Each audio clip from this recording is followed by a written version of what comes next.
PostGIS can be really tricky to set up, but it's gotten a lot easier in recent years, and today I'm going to show you how to do that without writing any code at all. So how we're actually going to accomplish that is with a technology called Docker. Now, Docker is one of many technologies that allows you to leverage what's known as containers. A container is kind of what it sounds like. It is a self-enclosed container that knows nothing about your computer environment. Now, I'm working off of a Macintosh computer, and that has its own set of languages, tools, and different things installed on it before I even start working with it.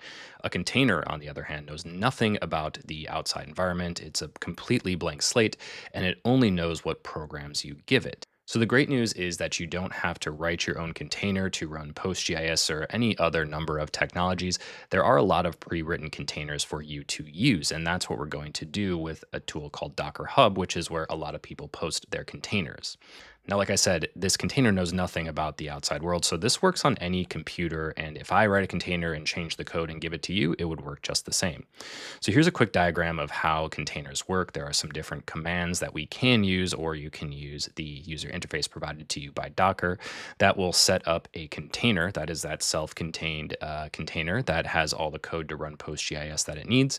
There's also the concept of images and things like that that package that together, and that's what we're going to pull down as a PostGIS image. So the first step you need to take is to download Docker. You can do that here. It's going to download everything you need. It'll download the right version for your computer. It should prompt you for the right one, but go ahead and download that. Once that's downloaded, you should see an interface like this. This is going to show you where you have containers, images, and volumes, which is where you store data and things like that. So what I'm going to go do here is if you just start typing PostGIS, you'll see a number of containers. There's the official PostGIS container up here.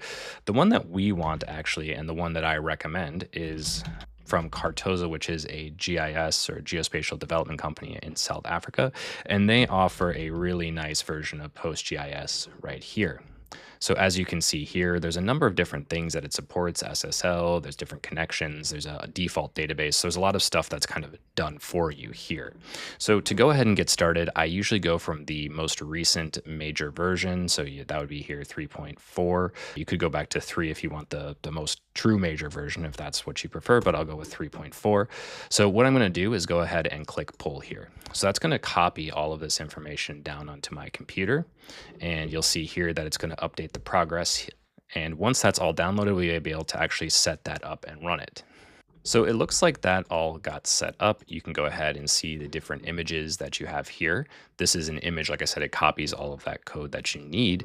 And effectively, all I need to do to run that is go ahead and click this run button. Now, there's a few optional settings that we have to put in to make sure everything's going to run the way we want it. You have to give this container a name. So I'm just going to call that Matt PostGIS. And you're going to have to assign this a port. So the normal port is 5432. Just so that we don't get that mixed up, we'll give it our own port name, which is 25432. We're just adding a 2 in front of that. So that's going to be important to remember. We also want to add a volume. So volume keeps our data all in one place. For this example, I'm just going to put in a folder on my desktop. There's nothing special here. I'm going to go ahead and click open there. And you want to specify the container path. So here I have a link to the Cartoza PostGIS Docker container GitHub. This has some helpful information, and I can see if I want to create a volume, I can look through here, and usually what I can see here is that it's tied to this. So it's var/lib/PostgreSQL. I'm going to copy that and post that right here. Now what that's doing is linking that data that lives there into this volume that lives on my desktop. So it's creating that pathway to connect those two. Now the last thing we need to do is create a username and password. And how you do that is, once again, referring to the documentation, we can look up Postgres and it's _user. So go ahead and copy that. And these are what's known as environment variables. These are variables you're giving to the container to run that command. So I'm just going to give this a value of Matt. And then the password is not the spelling full password, just PASS. And I'm going to give it the magical password of password. Now, if you're going to be running this on the internet or anywhere else, you definitely want a stronger password than that. But once that's all set up, all I have to do is go ahead and click run. Now, once that's running, we'll see the commands that's showing me that everything is up and running. It's going to build everything out here. And as you can see, Everything looking good so far. I can see my database here. I have my owner, Matt, which is exactly what we wanted. And if I go back here, you see this, should see this green box in containers. That means it's up and running. So it's now time to connect that to our QGIS to make sure that's up and running and we can actually load some data into our database. So now that I'm over here in QGIS, what I'm going to do is go to this left-hand menu on Postgres, click New Connection, and we can set up our PostGIS connections. So I'm going to write Matt PostGIS. We're going to give it a service of localhost. That just means it's running on our computer. Now, if you remember, we changed our port from 5432 to 5432. That's important. And our database name is GIS. Now, the last bit we need is our authentication. So I'm just going to pass in my username and our password. Now, if you want to keep these active, just click store there, and that should be ready to go for you. And if everything works well, we should be able to test and everything is great, all up and running. So we have opted to store, just a warning letting us know that we stored username and password in there. So now that that's all set, we can actually load in some data. So the data set I'm going to download here is just a boundary set of New York City neighborhoods. I can see that there's a GeoJSON here, and I can go ahead and download that once that opens up. If you're looking for this link in the video, just check the description. You can download this yourself. As you can see here, I can download this file and I can just go ahead and click that, and that file will download for me. Heading back over to QGIS, I'm just going to grab that GeoJSON and drop that in. And as you can see here are our neighborhood boundaries in New York City.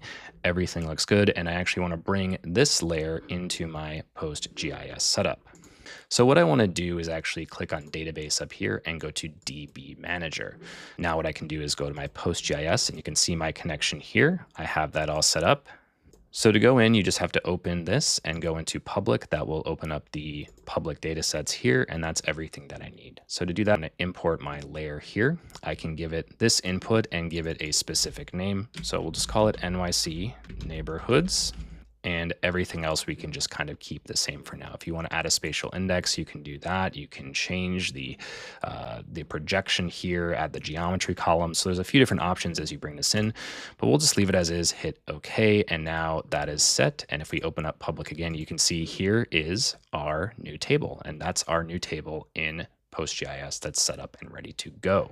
So that's it. You've basically created a PostGIS database on your computer using Docker, hooked it up to your QGIS, and now you're ready to go. Let me know if this tutorial was helpful, and if you want similar tutorials to that, let me know what you're interested in the comments.